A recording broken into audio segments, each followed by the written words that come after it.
Hello बच्चों, कैसे हैं आप सब। उम्मीद करता हूं कि आप सभी लोग बहुत अच्छे होंगे और आप लोगों की पढ़ाई बहुत बढ़िया चल रही होगी। आप सभी का फिजिक्स गुरु चैनल में स्वागत है।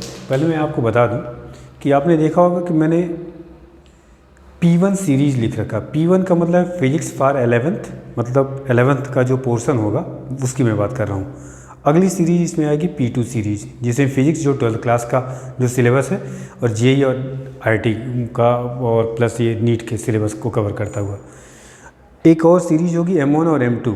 उसी तरह से मैथ का 11th और 12th का पोर्शन। अभी एक सीरीज़ शुरू करने वाला हूँ क्लास 12th के बच्चों के लिए, स्पेशली CBSE बोर्ड और ISC बोर्ड के बच्चों के लिए, कि उनका प्रिपरेशन किस तरह से करें और चैप्टर वाइज उसका भी आपको डिटेल वीडियोस बना करके आप लोगों के लिए मिल जाएगा, ताकि आप लोगों की प्रिपरेशन अच्छी हो सके। और इस लॉकडाउन में वैसे भी आप लोगों की बहुत परेशानी है, टीचर्स आप स्कूल जा नहीं पा रहे हैं, तो आप लोगों की जितनी हो सकता है मैं चाहता हूं कि आप लोगों की हेल्प हो जाए। लास्ट क्लास में याद रखिए कि आप लोगों को मैंने वेक्टर पढ़ाया था। वेक्टर का लेक्चर 1 था, जिसमें हमने आपको सिर्फ बेसिक्स बताई थी कि वेक्टर क्या होता है, वेक्टर किसको कहते हैं, वेक्टर के टाइप्स क्या थे, मतलब कितनी कैटेगरीज थी, और वेक्टर के बीच की एंगल कैसे कैलकुलेट करते हैं। तो उस वीडियो को आप देख चुके होंगे। नेक्स्ट लेक्चर आज का कि वेक्टर का एडिशन हम कैसे करते हैं, क्योंकि वेक्टर के ऑपरेशंस अलग होंगे। अभी तक जो आप एडिशन, सब्ट्रैक्शन, मल्टीप्लिकेशन और डिवीजन पढ़े हुए हैं छोटी क्लासेस से 6, 7, 8 से आप सीखते आए हैं सब कुछ, वह बेसिकली एडिशन, सब्ट्रैक्शन और मल्टीप्लिकेशन, डिवीजन स्केलर क्वांटिटी को ऐड करने के लिए और मल्टीप्लाई या सब्ट्रैक्ट करने के लिए करते हैं। चूँकि वेक्टर क्वांटिटी में एक और चीज़ है, डायरेक्शन, तो इसलिए यहाँ पर जो ऐड करने का तरीका होगा कुछ और होगा। कुछ और लॉज हैं जो वेक्टर्स को ऐड करने के लिए हम लोग यूज़ करते हैं। तो चलिए आज देखते हैं हम लोग वेक्टर का एडिशन कैसे करते हैं। आज के लेक्चर में सिर्फ मैं आपको एडिशन बताऊंगा, अगले लेक्चर में फिर आपको मल्टीप्लिकेशन का डिस्कशन करूंगा। तो सेकंड लेक्चर में स्टार्ट करते हैं हम लोग कि वेक्टर को ऐड कैसे करते हैं। देखिए इसको बेटा,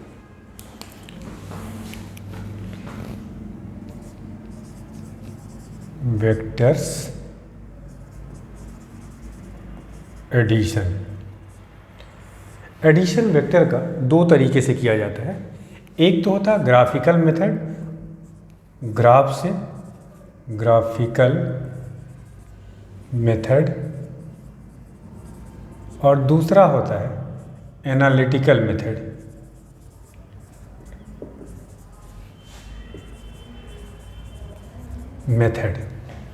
या इसी को कहते हैं mathematical method. Mathematical method, graphical method, जो कि हम लोग बेसिकली ग्राफ पेपर पे का यूज़ करते हुए इसको करते हैं। इसमें 3 लॉज हैं ग्राफिकल मेथड में, और एनालिटिकल मेथड में 2 लॉ है। ठीक है, तो ग्राफिकल मेथड का पहले अगर मैं बात करूं, ग्राफिकल मेथड, इसमें 3 तरीके हैं आपके। एक तो है जिसको हम लोग कहते हैं ट्रायंगल लॉ, ट्रायंगल लॉ। दूसरा होता है पैरेललोग्राम लॉ, ग्राम लॉ। और तीसरा है आपका polygon law, polygon law. Basically triangle law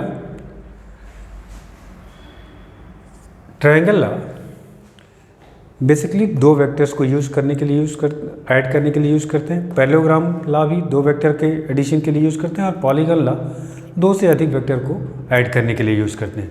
तो ये 3 लॉज हैं जो ग्राफिकल मेथड में हम लोग यूज़ करते हैं। ट्रायंगल लॉ, इसको हम लोग कहते हैं head tail addition, HT addition. इसको कहते हैं tail tail addition, TT addition इसको कहते हैं। ठीक है, इसको भी ST एडिशन ही कहते हैं, ST एडिशन। आप कह सकते हैं ट्रायंगल लॉ का ही ये एक्सटेंडेड वर्जन है पॉलीगन लॉ, क्योंकि ये 2 वेक्टर को ऐड करने के लिए यूज़ करते हैं, और पॉलीगन लॉ तब यूज़ करते हैं जब 2 से अधिक वेक्टर हो। तो पहले आपको थोड़ा ग्राफिकल मेथड के बारे में बताता हूँ कैसे यूज़ करते हैं इसको। उसके बाद एनालिटिकल मेथड या मैथमेटिकल मेथड। एनालिटिकल क्यों कहते हैं? क्योंकि ये मैथमेटिक्स का फार्मूला हम लोग यूज़ करेंगे और उस फार्मूले का डेरिवेशन भी क्लास 11th में बहुत ही इंपॉर्टेंट है एग्ज़ाम के लिए। और उस फार्मूले का ही यूज़ जितने भी हमें न्यूमेरिकल करने होते हैं उन्हीं फार्मूलों का यूज़ करते हैं और वही इंपॉर्टेंट होते हैं। इसका यूज़ आपको कॉम्पिटिटिव क्वेश्चन में लगभग ना के बराबर, हालांकि क्वेश्चन नीट में आया हुआ है इस लॉ पे भी, तो मैं इसलिए चाहता हूँ कि इस लॉ के बेसिक्स को आप समझ लें। उसके बाद मेन डिस्कशन हमारा होगा एनालिटिकल मेथड या मैथमेटिकल मेथड, जिसमें फॉर्मूले होंगे और फॉर्मूले का डेरिवेशन क्या है उसको पढ़ेंगे। इसमें भी एनालिटिकल मेथड में बेटा दो तरीके हैं। एक तो होता है आपका ट्रायंगल लॉ और दूसरा है आपका पैरेललोग्राम लॉ। ठीक है, सेम इसी चीज़ का, बस ग्राफिकल मेथड में हम लोग क्या करेंगे, ग्राफ का यूज़ करेंगे। तो पहले ग्राफिकल मेथड में आपको समझाता हूँ कि ट्रायंगल लॉ क्या है, पैरेललोग्राम लॉ क्या है और पॉलीगन लॉ है। फिर हम लोग एनालिटिकल मेथड में आएंगे जिसमें ट्रायंगल लॉ पढ़ेंगे और पैरेललोग्राम लॉ पढ़ेंगे। लॉ का, दोनों लॉ का रिजल्ट एक ही है, जोड़ेंगे। जैसे भी आपको पता है कि अगर मैं 2+3 कर रहा हूँ तो मैं अगर कर रहा हूँ तो तब भी 5 आएगा, कैलकुलेटर से करेंगे तब भी 5 आएगा, अगर आप कंप्यूटर से कर रहे हैं तब भी 5 आएगा। तो चाहे ट्रायंगल लॉ से एडिशन करिए चाहे पैरेललोग्राम लॉ से करिए, रिजल्ट एक ही आना है, चाहे ग्राफिकल से करिए चाहे एनालिटिकल से। अब चूंकि ग्राफिकल मेथड में हमें ग्राफ पेपर की ज़रूरत होती है और आपको पता है कि एग्ज़ाम में ग्राफ पेपर प्रोवाइड नहीं होता है, तो इसलिए इसका यूज़ कम होता है और इसका यूज़ ज़्यादा करते हैं। फिर भी आपको ये लॉ पता होना चाहिए। आइए अब इस पर ग्राफिकल मेथड पे डिस्कशन करते हैं। पहले ट्रायंगल लॉ, फिर पैरेललोग्राम लॉ, फिर पॉलीगन लॉ, और फिर इस पर क्वेश्चन करेंगे हम लोग। देखो क्या है बेटा, ये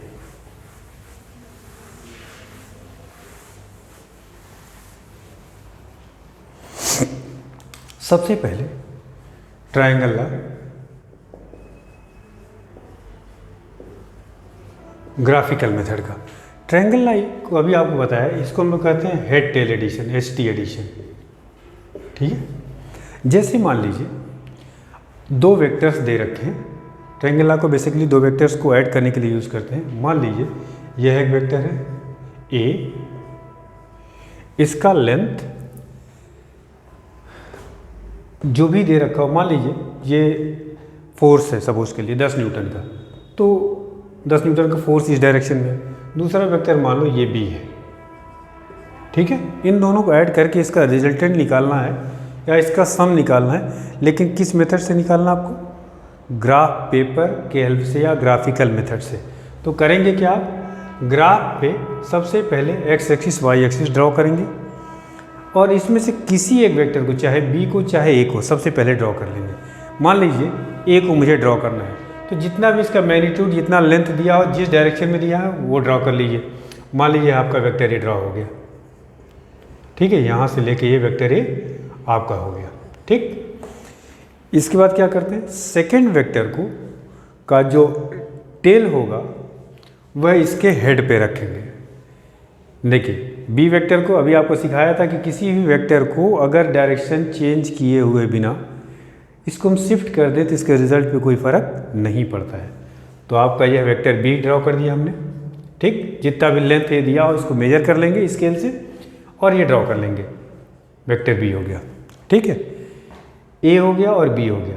इन दोनों का सम जो होगा, यह वेक्टर, पहले वेक्टर का टेल और फाइनल वाले का हेड, इसको ज्वाइन कर देंगे। ये this is the vector R, इसको हम कहते हैं resultant. Vector R equals to vector A plus vector B. ठीक, समझ आ गया होगा आपको। दूसरा देखिए, एक क्वेश्चन और करते हैं इस पे हम लोग। मान लीजिए सेकेंड क्वेश्चन मान लो, सपोज कर लीजिए आपको 5 या 3 न्यूटन का फोर्स ये इस डायरेक्शन में दे रखा है और 4 न्यूटन का फोर्स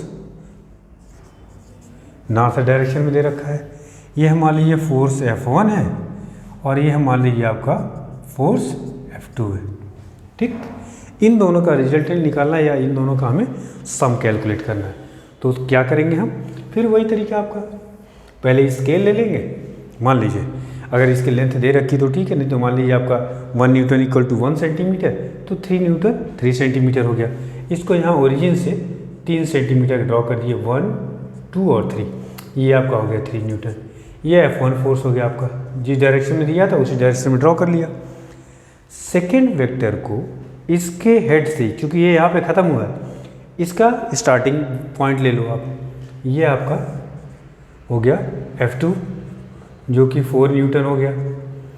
1 2 3 और 4। रिजल्टेंट कैसे निकालेंगे बेटा?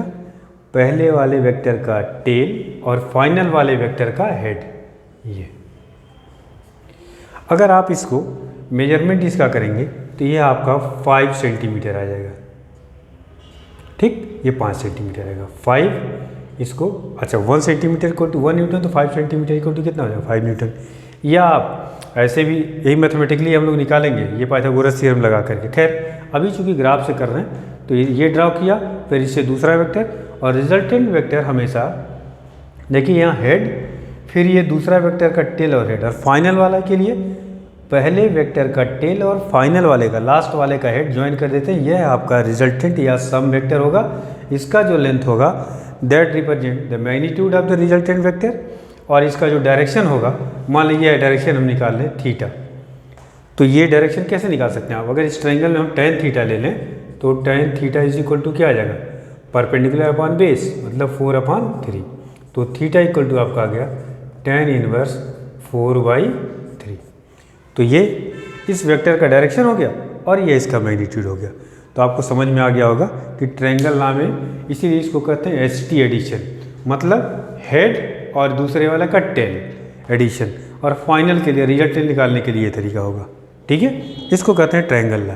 ठीक, अब देखिए क्वेश्चन इस पे आया हुआ है आपके नीट में, एक प्रॉब्लम आया हुआ, देखिए उस क्वेश्चन को।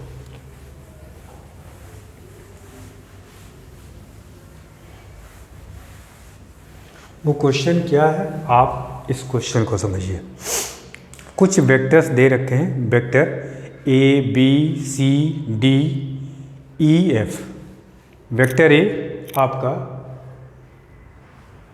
कुछ इस डायरेक्शन में दे रखा है, फिर आपका वेक्टर B इस डायरेक्शन में दे रखा है, नेक्स्ट आपका वेक्टर C डाउनवर्ड है, वेक्टर C फिर आपका ये दे रखा है, 3 वेक्टर हो गए। चौथा वेक्टर D दे रखा है आपका इस डायरेक्शन में, पांचवा वेक्टर आपका E इस डायरेक्शन में दे रखा है, और लास्ट वेक्टर आपको दे रखा है F, कुछ इस तरह से दे रखा है। इसमें कई सारे वेक्टर हैं ऐड करना, तो इसको हम लोग कौन सा ला यूज़ करेंगे? पॉलीगन ला। पॉलीगन ला भी समझ लेते हैं क्योंकि वो भी हेड टेल एडिशन ही है। तो देखिए कैसे निकालेंगे। अब इसमें कुछ ऑप्शन दे रखे हैं, ठीक है। ऑप्शन देखिए क्या है। पहला ऑप्शन, सबसे पहला B plus vector B plus vector C equals to vector F, ठीक है। सेकेंड ऑप्शन क्या दे रखा है? ऑप्शन देखिए, ऑप्शन के अकॉर्डिंग ही आपको क्वेश्चन को चेक करना है। तो B plus vector E equals to vector F। तीसरा ऑप्शन है आपका D plus C equals to vector F।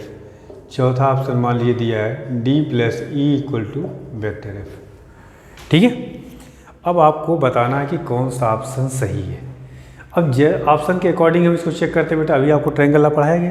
देखिए इस क्वेश्चन को करने के लिए आपको सिंपल जो अभी आपका ग्राफिकल मेथड बताया गया उसी को यूज़ करना है। देखिए B प्लस C, तो वेक्टर B पहले ड्रॉ कर लीजिए। पहले ऑप्शन की मैं बात कर रहा हूँ। B हो गया, वेक्टर B किधर दिया? डाउनवर्ड दिया, तो डाउनवर्ड ड्रॉ करिए सबसे पहले। ये हो गया B प्लस C निकालना है, तो C इसी के हेड से अगले का टेल होगा, B प्लस C हो गया है। अब जरा आप ये हमें बताइए इसका रिजल्टेंट किस डायरेक्शन में आएगा? B प्लस C पहले वाले का टेल और फाइनल वाले का हेड, तो ये तो आएगा आपका, ये आपका F है। क्या इस वेक्टर F का ये डायरेक्शन है? नहीं, इसका मतलब पहला ऑप्शन आपका गलत है। नेक्स्ट देखते हैं B प्लस E, तो B आपका किधर है? डाउनवर्ड है, और E देखिए किधर है? कहाँ बेटा? ये है, तो B प्लस E ये हो गया। इसका रिजल्टेंट किधर आएगा? ये है। क्या यह F का डायरेक्शन है? नहीं, इसका मतलब ये भी गलत है। नेक्स्ट ऑप्शन को चेक करते हैं D प्लस C। D कहाँ है? ऊपर, डी प्लस सी, सी वेक्टर किधर है, राइट में, ये सी हो गया, ठीक है। इसका रिजल्टेंट ये आएगा, ये भी एफ का डायरेक्शन नहीं है, इसका मतलब ये भी गलत है। नेक्स्ट है आपका चौथा ऑप्शन डी प्लस सी, डी किधर है बेटा, ऊपर, और ई वेक्टर किधर है, लेफ्ट में, इसको और इधर बना लेते हैं, ये आपका डी वेक्टर, ठीक। और ई वेक्टर ऐसे है, यहाँ जोड़ दिया आपने, देखिए पहले इसका हेड, इसका टेल, अब इसका रिजल्टेंट देखिए ये, क्या यही एफ का डायरेक्शन दे रखा है, हाँ, इसका मतलब कौन सा ऑप्शन करेक्ट है, फोर्थ वाला। तो बस इतना आपको ध्यान रखना है कि किस तरह से ग्राफ पे हम वेक्टर्स को ऐड करते हैं और कैसे रिजल्टेंट को लिखते हैं। B plus C equal to, देखिए बी वेक्टर और फिर सी को इसको आगे बढ़ा दिया, ये आपका रिजल्टेंट होगा, जो कि ये एफ का डायरेक्शन आपके क्वेश्चन में नहीं दिया हुआ है, इसलिए ये गलत है। इसी तरह से सारे ऑप्शन को चेक करके ये बताइए, 4 मार्क्स का क्वेश्चन था ये, नीट में आया हुआ, और इस क्वेश्चन में कुछ नहीं, सिर्फ आपको ये पता होना चाहिए कि ट्रायंगल लॉ किस तरह से यूज़ करते हैं, ठीक है। चलिए आगे बढ़ते हैं।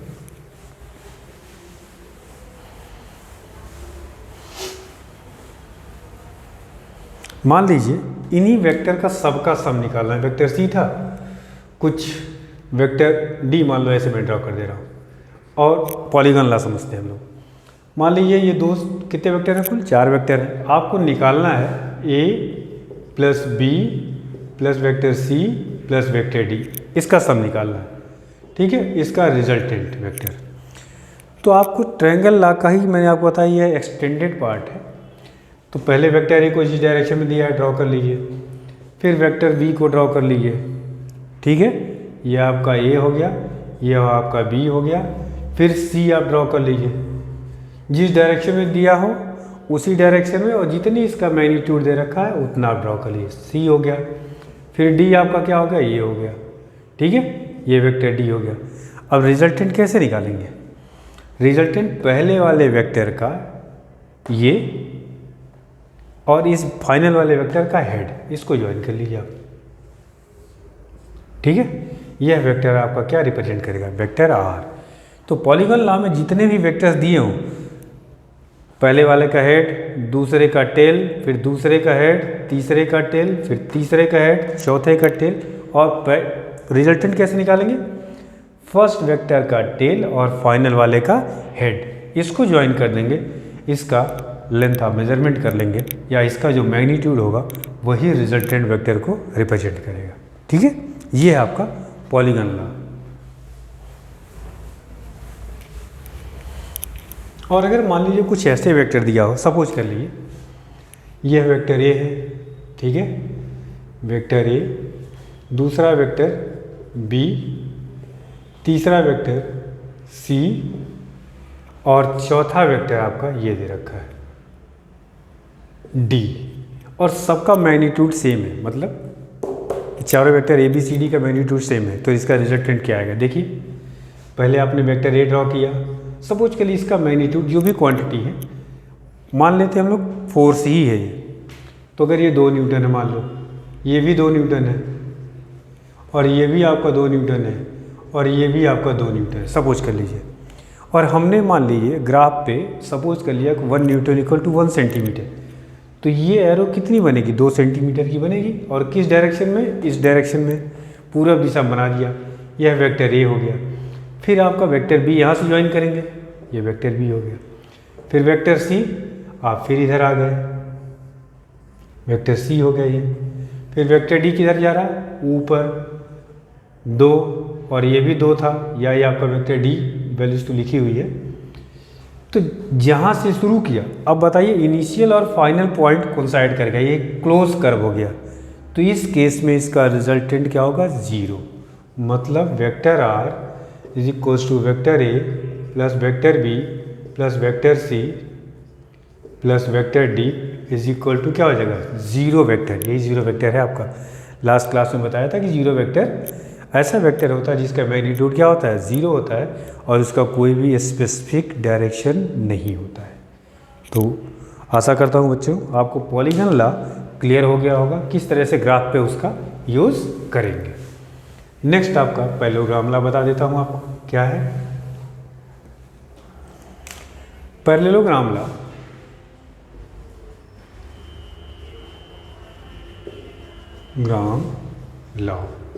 देखिए क्या है बेटा, मान लीजिए यह एक वेक्टर है, दूसरा वेक्टर ये है b और ये वेक्टर है, इसको जोड़ना है। इसको कौन सा एडिशन कहते हैं हम लोग?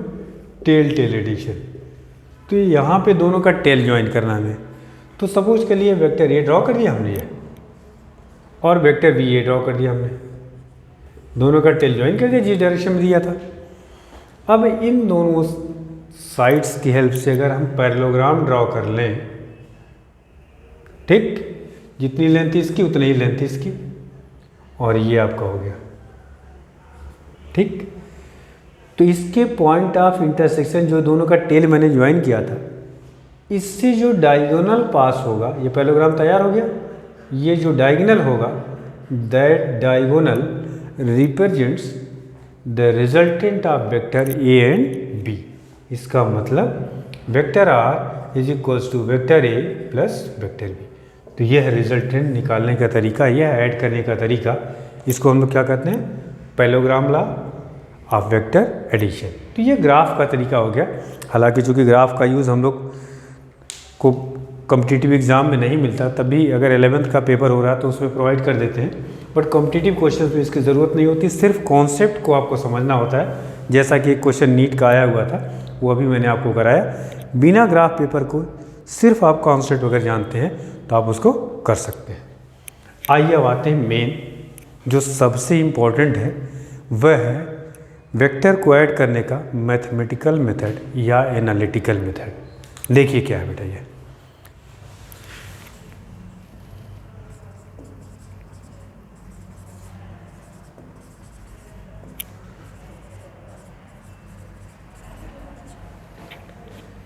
इसमें दो लॉज हैं, लॉ ऑफ ट्रायंगल,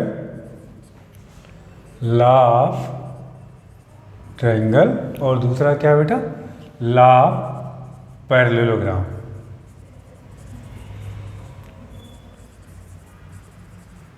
चलिए एक को समझते हैं। इसमें सबसे पहले मैं बात कर रहा हूँ लॉ ऑफ ट्रायंगल का। क्योंकि दोनों लॉज का रिजल्ट सेम है, एक ही रिजल्ट आता है, बस फिगर थोड़ा अलग होगा। इसमें ट्रायंगल बनेगा, इसमें पैरेललोग्राम बनेगा, स्टेटमेंट अलग होगा।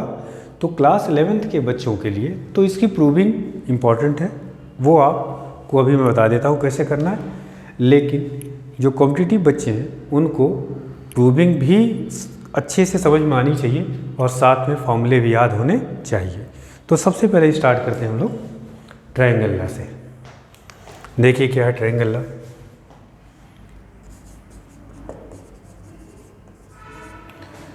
Triangle law of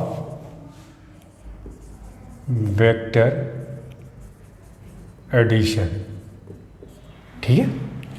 triangle law ये कहता है, इफ़ टू वेक्टर्स, अगर जिसको नोट करना हो नोट कर सकते हैं आप।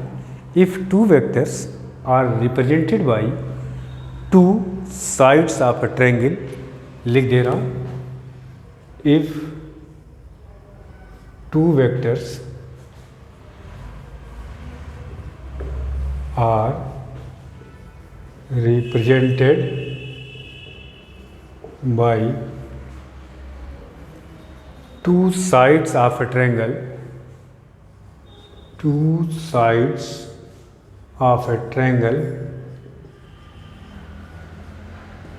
taken in order,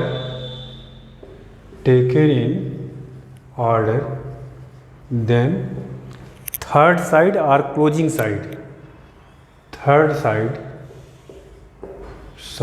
of triangle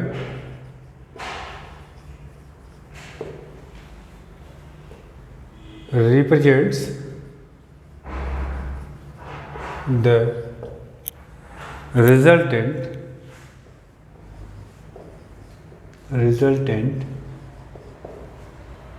of two given vectors taken in opposite order, ठीक है। ये तो स्टेटमेंट हो गया, फिर से सुन लीजिए।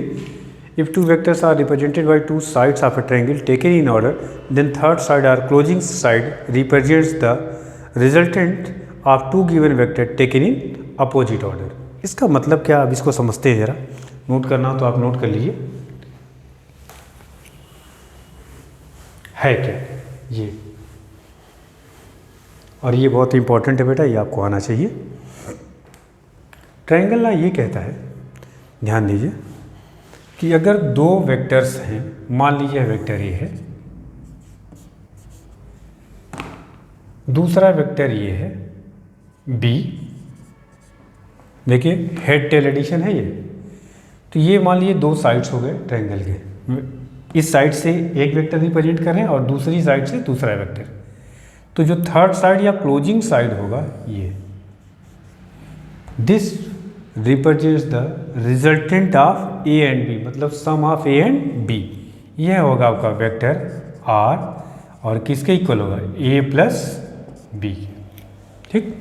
अच्छा, इस साइड के लेंथ वेक्टर ए के मैग्नीट्यूड को रिप्रेजेंट करेगा, इस साइड के लेंथ वेक्टर बी के मैग्नीट्यूड को, और इस साइड की लेंथ जो होगी वह वेक्टर आर के मैग्नीट्यूड को रिप्रेजेंट करेगा।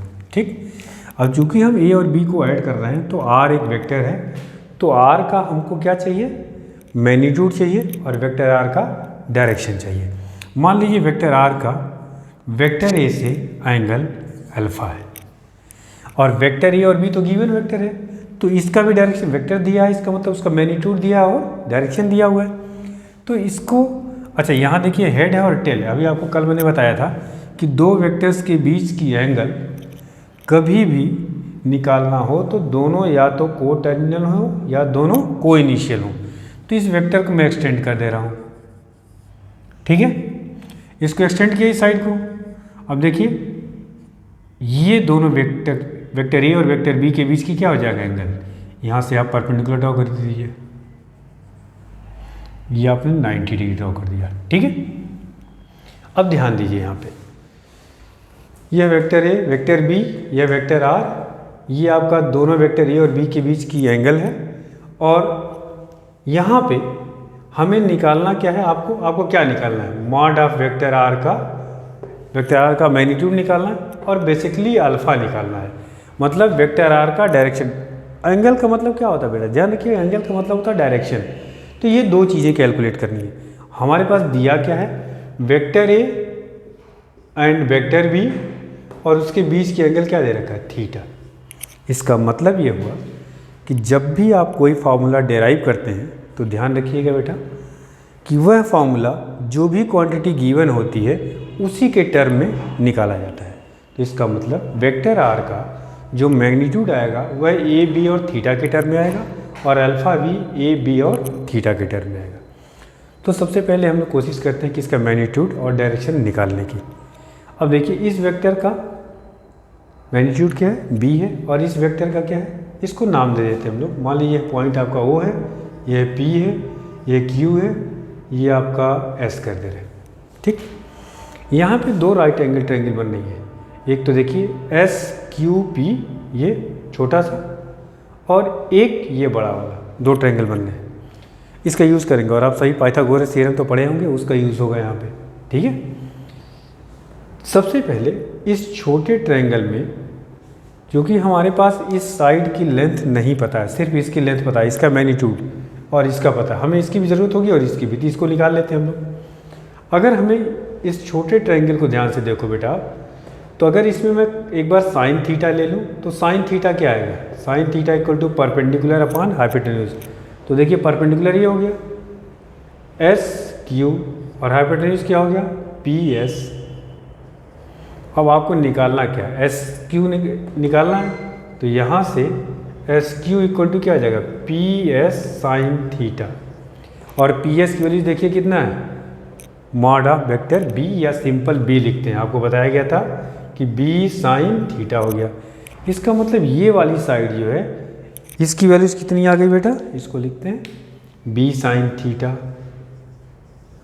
अब ये निकालना है, तो इसको निकालने के लिए अगर आप कॉस ले लेते हैं तो कॉस थीटा इक्वल टू क्या आएगा, देखिए बेस अपॉन हाइपोटेन्यूज, मतलब P Q upon P S. ध्यान दीजिएगा इसको। तो यहाँ से पी क्यू इक्वल्स टू हो जाएगा पी एस कॉस थीटा।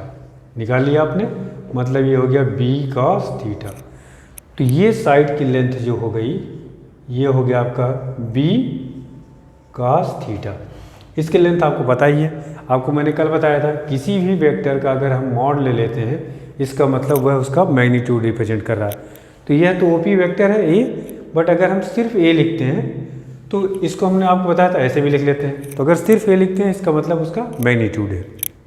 अब देखिए हमें वेक्टर ओ एस का मॉड चाहिए, मॉड ऑफ आर चाहिए हमें, तो कैसे निकालेंगे? इस बड़ी ट्रायंगल में, राइट एंगल ट्रायंगल में पाइथागोरस थ्योरम आप अप्लाई करिए तो क्या आएगा? By Pythagoras theorem. देखिए क्या है, यहाँ पे आप लिखेंगे O S square is equals to O Q square plus Q S square. इस साइड का स्क्वायर इज इक्वल टू इसका स्क्वायर प्लस इसका स्क्वायर। अब देखिए ओ क्यू की वैल्यूज क्या है, ये है आपका ओ क्यू, तो हम ओ क्यू को लिख सकते हैं O P plus P Q. इसको लिख लीजिए आप O P plus P Q whole square plus क्या हो गया क्यू एस स्क्वायर। ठीक है, इसको a plus B whole square के फॉर्मूले से एक्सपेंड कर दीजिए। तो जब आप इसको एक्सपेंड करेंगे तो देखिए क्या आएगा, इसको एक्सपेंड करिए O P square plus P Q square plus 2 O P into P Q और प्लस क्यू एस स्क्वायर। ठीक है, सारी वैल्यूज पुट कर दीजिए आप। ओ पी की वैल्यू अब आपको पता है, ओ पी की लेंथ कितनी है बेटा a, तो ये आपका हो गया ए स्क्वायर। अच्छा ओ एस क्या है? आर स्क्वायर, ध्यान दीजिएगा। और आपका पी क्यू स्क्वायर कितना है? देखिए पी क्यू स्क्वायर आप निकाल लीजिए, पी क्यू वैल्यूज कितनी? बी कॉस थीटा, तो ये आपका हो जाएगा B square cos square theta plus 2 O P की वैल्यूज फिर देखिए कितनी दे रखी है बेटा ए, और पी क्यू की वैल्यूज कितनी दे रखी है बी कॉस थीटा, और क्यू एस की वैल्यूज देखिए निकाल चुके हैं आप बी साइन थीटा, तो स्क्वायर हो जाएगा B square sine square theta. ठीक है, आगे बढ़ते हैं। इन दोनों में देखिए आप बी स्क्वायर कॉमन हो जाएगा। ठीक है, तो ये आपका आ गया R square equals to A square plus B square common, bracket में आएगा cos square theta plus sine square theta, cos square theta plus sine square theta plus 2ab cos theta. तो ये तो 1 हो गया आपका। तो क्या आया फाइनली यहाँ पे? R square equals to A square plus B square plus 2ab cos theta. यह वेक्टर आर का मैग्नीट्यूड निकालने का फार्मूला हो गया। R square equal to A square plus B square plus 2ab cos theta.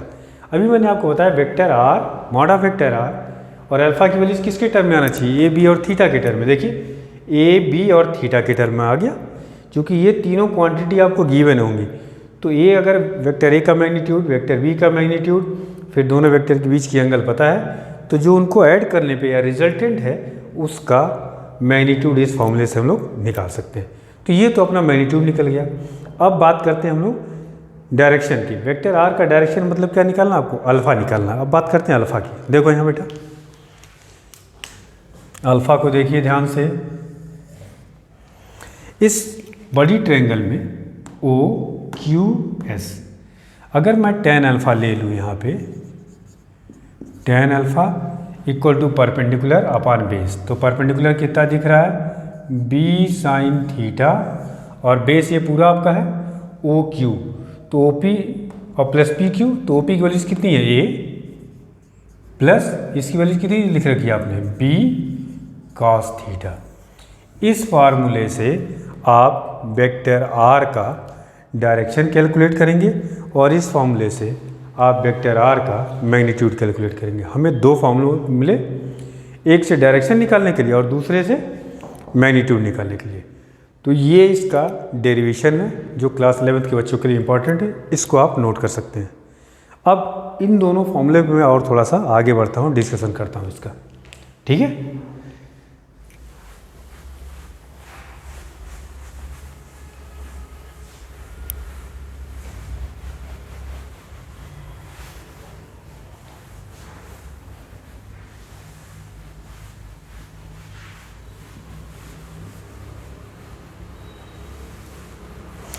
Final result हमारे पास क्या आया बेटा, इसको ध्यान दीजिए कि रिजल्ट हमारे पास आया R square equal to A square plus B square plus 2ab cos theta and tan alpha is equals to b sin theta upon a plus B cos theta. इस फॉर्मूले से हम लोग मैग्नीट्यूड कैलकुलेट करेंगे और इससे क्या निकालेंगे, डायरेक्शन। इसको थोड़ा सा और इसके कुछ केसेस पढ़ते हैं, स्पेशल केसेस। एक चीज़ ध्यान रखिएगा, जो आप बताने जा रहा हूँ इसके special cases, specially competitive questions उन्हीं स्पेशल केसेस पे ही आते हैं। ठीक है, देखिए स्पेशल केसेस को समझते हैं बेटा। स्पेशल केसेस, इन फॉर्मूलों में क्या है, ए बी और थीटा। ठीक है, तो इसी में अगर थीटा की वैल्यूज मान लीजिए, पहला case, if vector A and vector B are in same direction,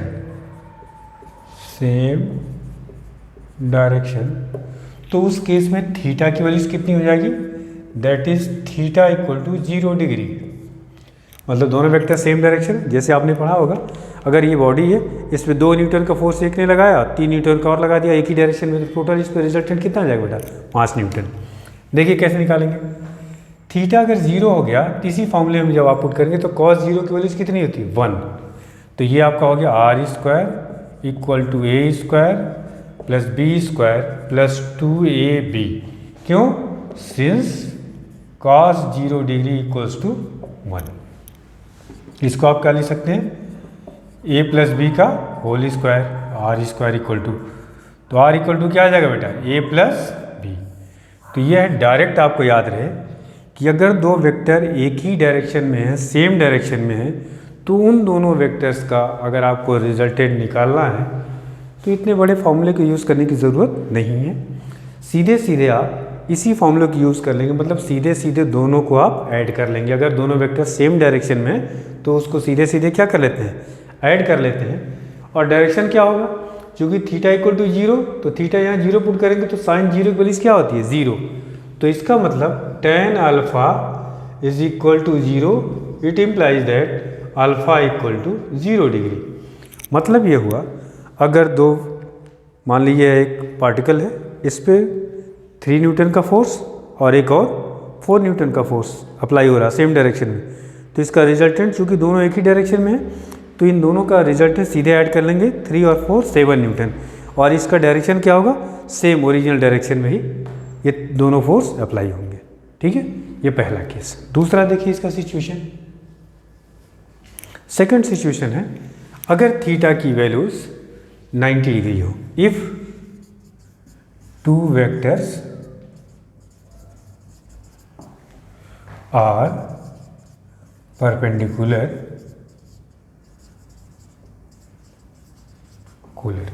then that is theta equal to कितना हो गया इस बार, 90 डिग्री। अब इस 90 डिग्री को इस फॉर्मूले में पुट करिए, तो cos 90 कितना होता है, 0। तो रिजल्टेंट कितना आया, ध्यान दीजिए, रिजल्टेंट आपका आया R square equals to A square plus B square, since cos 90 equals to 0 आपका। तो रिजल्टेंट का फॉर्मूला आर इक्वल टू कितना आ गया बेटा, under root A square plus B square. ठीक है, तो ये याद रखेंगे, if two vectors are perpendicular then resultant can be obtained by this formula R equal to under root A square plus B square. ठीक है, और डायरेक्शन की अगर हम बात करें तो देखिए डायरेक्शन, थीटा 90 रखेंगे तो cos 90 क्या हो जाएगा, cos 90 0, और sin 90 क्या हो जाएगा 1। तो क्या आ जाएगा, tan अल्फा इक्वल टू, यहाँ पे tan alpha is equals to B upon A. ये डायरेक्शन निकालने के लिए छोटा फॉर्मूला हो जाएगा, निकलेगा तो इसी से, बट ये फॉर्मूले डायरेक्ट हमें याद होने चाहिए और डायरेक्टली इसी का यूज़ करेंगे, आपका टाइम क्या हो जाएगा, बच जाएगा। ठीक है, थर्ड केस देखते हैं इसका।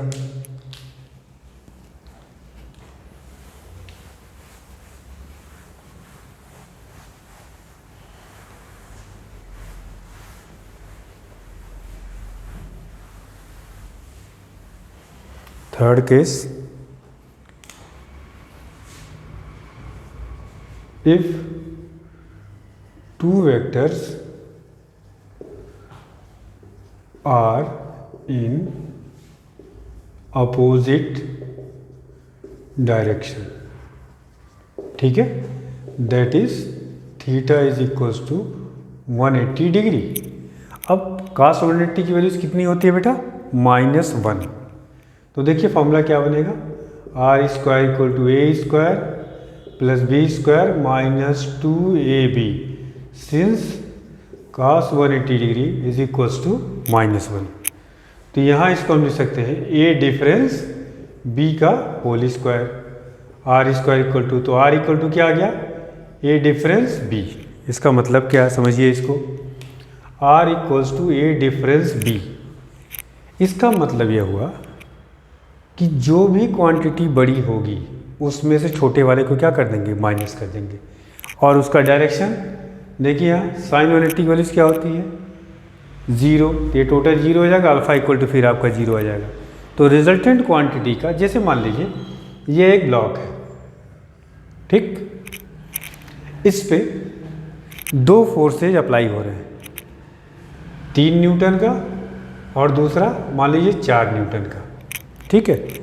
इसके तीनों केस को देखिए, पहला अगर ये दोनों फोर्सेज में थीटा पहले केस में मान लीजिए आपको दे रखा है 0 डिग्री, दूसरे केस में दे रखा है थीटा इक्वल्स टू मान लीजिए 90 डिग्री, और तीसरे केस में मान लीजिए दिया है थीटा इक्वल्स टू 180 डिग्री।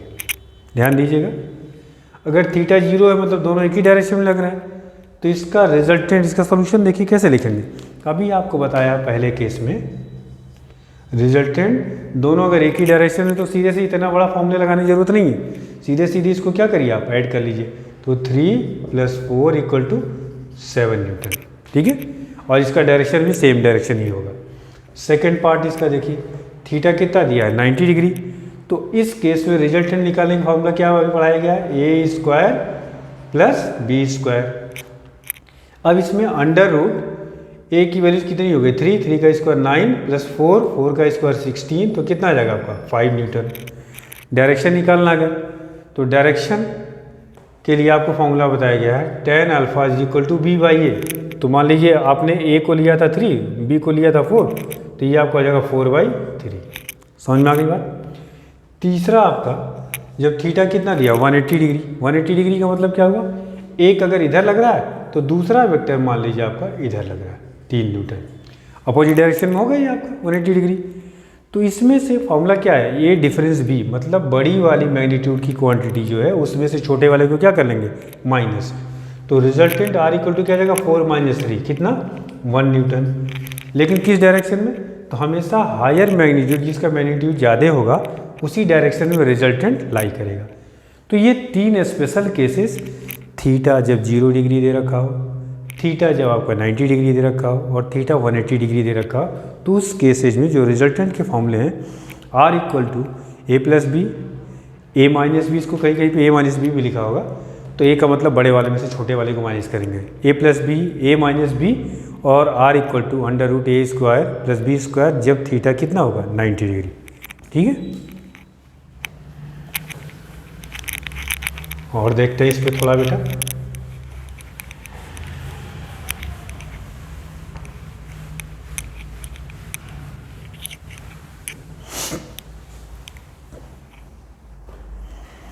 अब इसके बाद इस पे एक और इम्पॉर्टेंट केस है।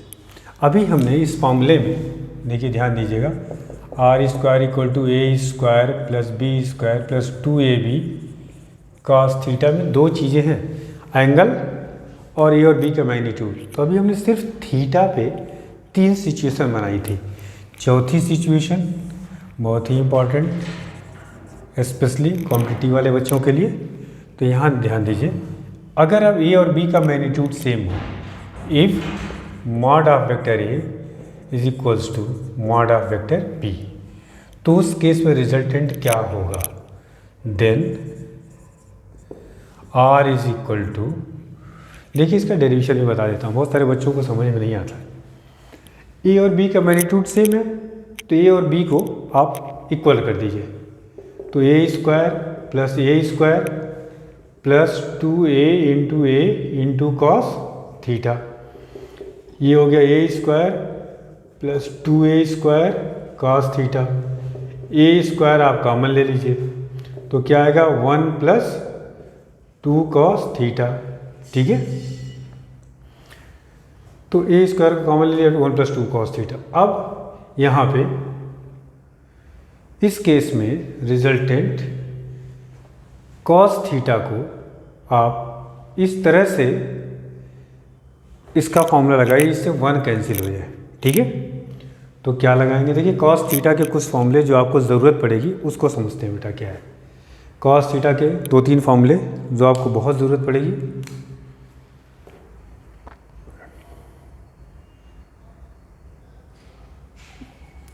cos 2 थीटा इक्वल टू होता है, एक तो 1 माइनस 2 साइन स्क्वायर थीटा, दूसरा होते तो cos 2 थीटा के 4 फॉर्मूले, बट आपको फिजिक्स में 2 ही की ज़रूरत पड़ेगी तो 2 को मैं लिख रहा हूँ। 1 माइनस 2 साइन स्क्वायर थीटा, दूसरा होता है 2 cos स्क्वायर थीटा माइनस 1। ठीक है, तो इस फॉर्मूले की, अब इस फॉर्मूले को समझिएगा ध्यान से बेटा, इसकी ज़रूरत फिजिक्स में बहुत पड़ेगी। यहाँ एंगल 2 थीटा है तो राइट में एंगल क्या आया, थीटा। यहाँ पे भी देखिए थीटा आया, तो ये है cos 2 थीटा के 2 फॉर्मूले। अगर मान लीजिए हमें कहीं ज़रूरत पड़ती है cos थीटा का फॉर्मूला लिखने की, तो ये आपका हो जाएगा 1 minus 2 sign square theta by 2। क्यों, क्योंकि देखिए इधर एंगल थीटा है तो राइट में क्या आ जाएगा, उसका हाफ हो जाएगा थीटा बाई 2। और दूसरा फॉर्मूला लिखेंगे तो क्या लिखेंगे, 2 cos square theta by 2 minus 1। ठीक है, तो ये ध्यान रखना आपको। ठीक, अब यहाँ पे देखिए इस फॉर्मूले को हमारे पास फॉर्मूला क्या था, A square plus B square plus 2ab cos theta. B की जगह हमने ए पुट कर दिया तो ये आ गया ए स्क्वायर प्लस दिस, अच्छा ये ए स्क्वायर प्लस ए स्क्वायर, सॉरी यहाँ 2a स्क्वायर होगा और आपका यहाँ 2a स्क्वायर कॉमन निकलेगा, तो ये आपका आ जाएगा 1 प्लस cos थीटा। अब cos थीटा का ऐसा फॉर्मूला लगाइए इससे ये 1 कैंसिल हो जाए, तो इन दोनों फॉर्मूले में से कौन सा लगाएंगे जिससे ये 1 कैंसिल हो जाए।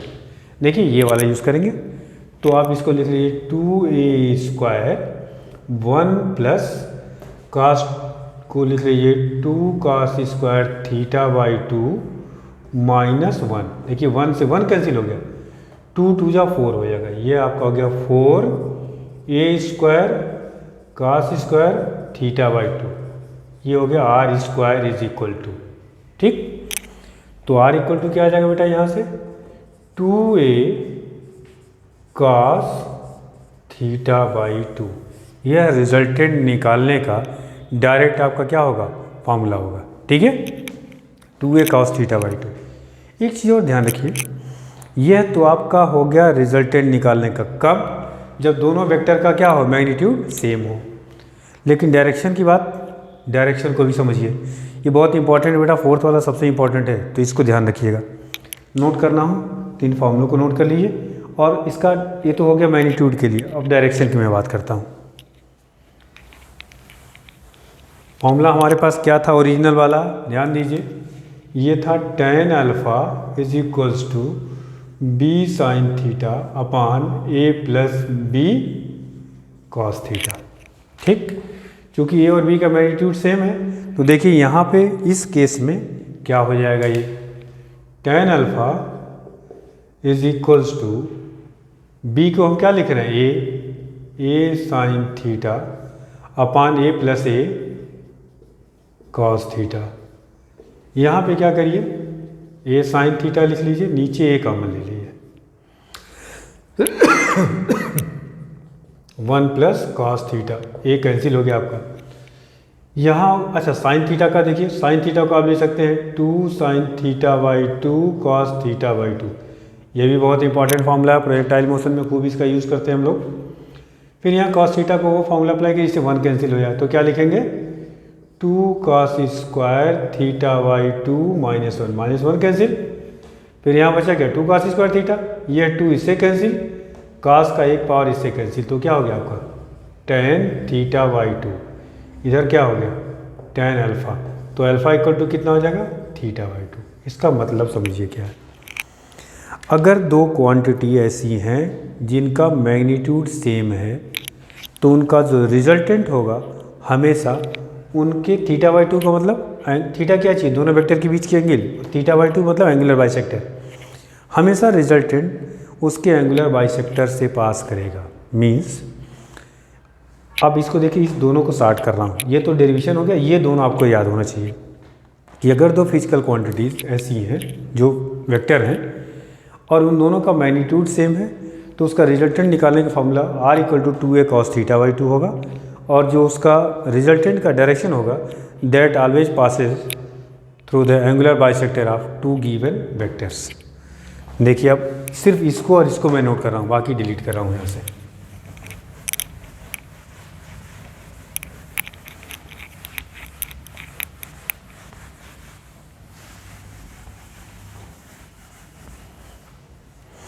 क्या आया फॉर्मूला बेटा, चौथा केस में था if mod A equal to mod B then r equals to 2a cos theta by 2 and alpha is equals to theta by 2। ये आपका फाइनल रिजल्ट आएगा। इसके कुछ स्पेशल केसेज मैंने बना रखे हैं जो आपको कॉम्पिटिटिव क्वेश्चन के लिए बहुत हेल्प करेंगे।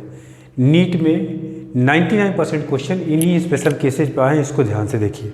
ठीक है, क्या है मैंने आपको पहले बताया, ये बहुत इंपॉर्टेंट है। पहला इसमें केस ए और बी का मैग्नीट्यूड तो सेम है, बट अगर theta if mod A is equals to mod B and theta is equals to 60 degree, उस केस में रिजल्टेंट का फॉर्मूला क्या होगा। देख यहाँ पे थीटा की अब 60 पुट करेंगे तो 60 बाई 2 cos 30 हो जाएगा। cos 30 की वैल्यू √3 बाई 2 होता है, तो 2 कैंसिल हो जाएगा, r इक्वल टू आ जाएगा a√3। और रिजल्टेंट कहाँ से पास करेगा, 30 डिग्री से। अभी आपको पता है एंगुलर बाइसेक्टर से पास करेगा तो 60 डिग्री है, उसका आधा क्या हो जाएगा, 30 degree. Next second case, if ये तो सेम ही है, मॉड ए और mod B equal and theta इस बार कितना दे रखा है, 90 डिग्री। तो इस केस में ध्यान दीजिए क्या आएगा बेटा रिजल्टेंट, इसको ध्यान रखना। तो इस केस में रिजल्टेंट का जो फॉर्मूला आएगा वह आएगा a√2। और तीसरा situation C, if mod A is equals to mod B, ये तो सभी में लगा हुआ है, and theta equals to 120 degree, तो उस केस में रिजल्टेंट r इक्वल्स टू होता है a। ये ध्यान रखेंगे, तीनों रिजल्ट इतने इंपॉर्टेंट हैं कि जो कॉम्पिटिटिव वाले बच्चे हैं उनके लिए डायरेक्ट हेल्प करेगा। एक तो वहाँ टाइम नहीं होता आपके पास, और मैक्सिमम क्वेश्चंस इसी बात हैं, तो ये आपको याद होना चाहिए। बिल्कुल डेरिवेशन तो बता ही दिया, लेकिन आपको याद भी होना चाहिए कि अगर दो वेक्टर हैं जिनका मैग्नीट्यूड सेम है तो उनका रिजल्टेंट निकालने का formula 2a cos theta by 2 and alpha equal to theta by 2। अगर मैग्नीट्यूड सेम है और थीटा दोनों वेक्टर के बीच की एंगल 60 डिग्री है तो रिजल्टेंट r इक्वल टू हो जाएगा a√3। थीटा 90 है तो r इक्वल टू a√2, और अगर थीटा 120 डिग्री तो r इक्वल टू क्या हो जाएगा a। ये ध्यान रखेंगे आप। ठीक है, आइए इस पर एक क्वेश्चन करते हैं जो कि आपके नीट में आया हुआ है। अच्छा, एक आध चीज़ और आपको समझाते हैं इसमें। जैसे ये आपको लिखा था मैंने r equals to mod of vector r भी लिख सकते हैं इसको, या r लिख सकते हैं, या यह a प्लस बी वेक्टर का मॉड लिख सकते हैं। इसका फॉर्मूला था ये a² plus b² plus 2ab cos theta. ध्यान रखना, इस तरीके से लिख सकते हैं। एक चीज़ और मैंने बताई थी पिछले क्लास में, अगर वेक्टर a और b के बीच की एंगल की हम बात करें, ये बहुत इंपॉर्टेंट है बेटा। यह वेक्टर a मान लीजिए, ठीक है, ये वेक्टर a है और सपोज कर लो यह वेक्टर b है, तो इसके बीच की एंगल निकाला भी आपको बताया था कि इस वेक्टर को एक्सटेंड कर दीजिए, ये a हो गया आपका, तो ये इसके बीच की एंगल होगी। ठीक है, अगर a और b वेक्टर के बीच की एंगल थीटा है और आपको ज़रूरत पड़े a और माइनस b वेक्टर के बीच की एंगल की, तो माइनस b वेक्टर का मतलब क्या बताया था, b वेक्टर के डायरेक्शन को आप पलट दीजिए। तो वेक्टर b ऊपर था, ऐसे कर दीजिए, ये आपका क्या हो गया, माइनस b वेक्टर। अब देखिए वेक्टर a तो आपने इधर एक्सटेंड कर दिया था और वेक्टर b, दोनों का टेल ज्वाइन हो गया, तो ये वाली जो एंगल होगी वह वेक्टर a और माइनस b वेक्टर के बीच होगी। तो ये अगर थीटा तो ये कितना हो जाएगा, 180 माइनस थीटा। तो याद क्या रखना है, अगर वेक्टर ए और बी के बीच के एंगल थीटा है तो ए और माइनस बी वेक्टर के बीच की जो एंगल होगी वह 180 माइनस थीटा होगी। इस पर क्वेश्चन कई बार कंपटीशन में पूछे गए। अभी देखिए क्वेश्चन मैं करा रहा हूँ जो कि आपके नीट में 3 बार पूछा गया। देखिए क्या है,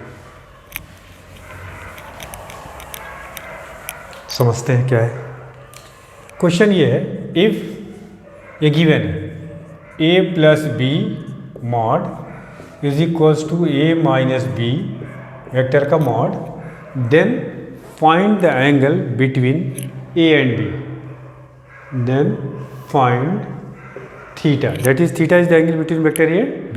ये निकालना आपको। अच्छा, ये है क्या चीज़, अभी आपको बताया मैंने कि ये basically vector mod of vector R है ये, ठीक है।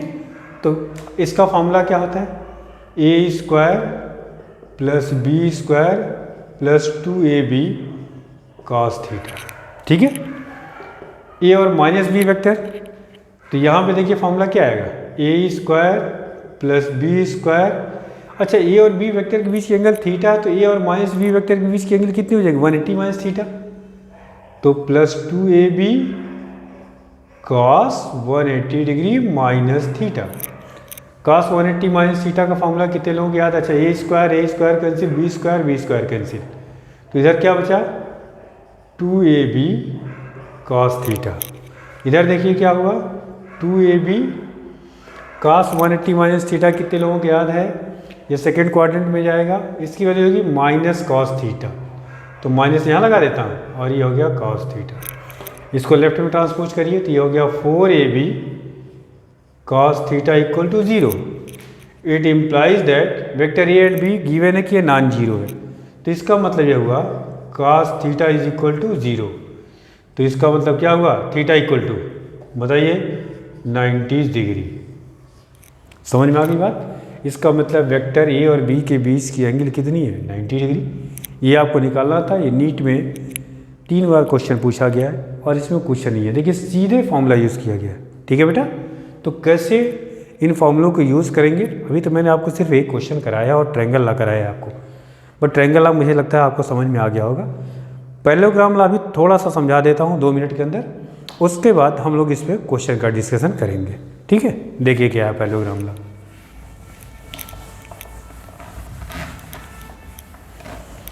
Law of parallelogram, law of parallelogram, ठीक। या इसी को हम लोग क्या कहते हैं बेटा, टीटी एडिशन, ठीक। टीटी एडिशन देखिए है क्या, बेसिकली टेल एडिशन। पहले स्टेटमेंट सुन लीजिए, ज़रूरत पड़ेगी तो आप पॉज करके उसको नोट कर लीजिएगा और इसका फिगर समझिए। यह वेक्टर ए है और ये आपका वेक्टर बी है। If 2 vectors are represented by 2 sides या adjacent side of a parallelogram, then their resultant can be obtained by the diagonal of the parallelogram which passes through the intersection of these 2 sides। ये आपका, ये इसका resultant होगा बेटा, R vector, R equals to vector A plus vector B, ठीक है। मतलब ये देखिए दोनों का टेल अटैच्ड है, वेक्टर ए और बी का रिजल्टेंट ये होगा। अब इसको ध्यान दीजिए, तो ये ट्रायंगल ला ही है, स्टेटमेंट अलग हो गया, इसका फिगर मैंने आपको समझा दिया। अब देखिए वेक्टर ए और बी के बीच की एंगल हम क्या ले सकते हैं, इसको क्या लेते आए अभी तक, थीटा। ये थीटा हो गया, देखिए दोनों टेल टू टेल ज्वाइन है, तो हम थीटा इसको ले सकते हैं। अगर इस वेक्टर को, इस लाइन को मैं एक्सटेंड कर दूं और यहाँ से परपेंडिकुलर ड्रॉ कर दूं, ठीक।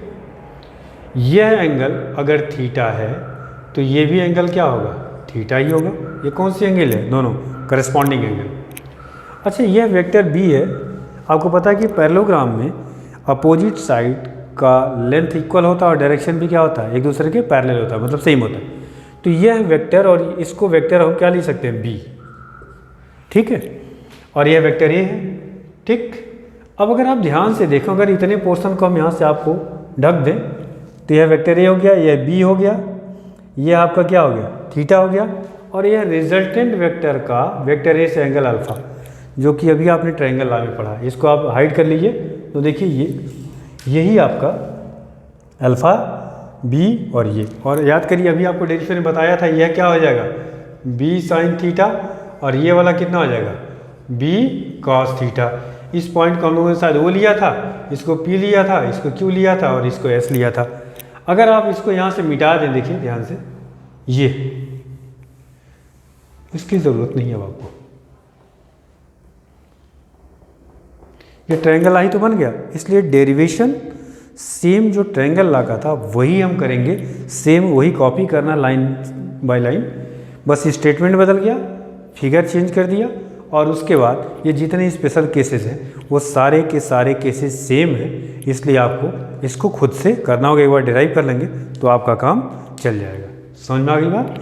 तो ये आज आपको मैंने बताया कि वेक्टर्स को हम लोग ऐड कैसे करते हैं। आज का लेक्चर जो था बेटा सिर्फ एडिशन पे था, और इस पे अगली क्लास में मैं कुछ क्वेश्चंस कराऊंगा। फिर वेक्टर को एडिशन के बाद इसको रिजॉल्व कैसे करेंगे, मतलब वेक्टर को ब्रेक कैसे करेंगे, तोड़ना, वो भी बहुत इंपॉर्टेंट है, वो नेक्स्ट लेक्चर में। उसके बाद एक लेक्चर और होगा जिसमें वेक्टर्स का मल्टीप्लिकेशन, एक में आपको डॉट प्रोडक्ट पढ़ा दूंगा और एक में क्रॉस प्रोडक्ट, तब जा कर के वेक्टर में आपको अच्छी पकड़ आएगी।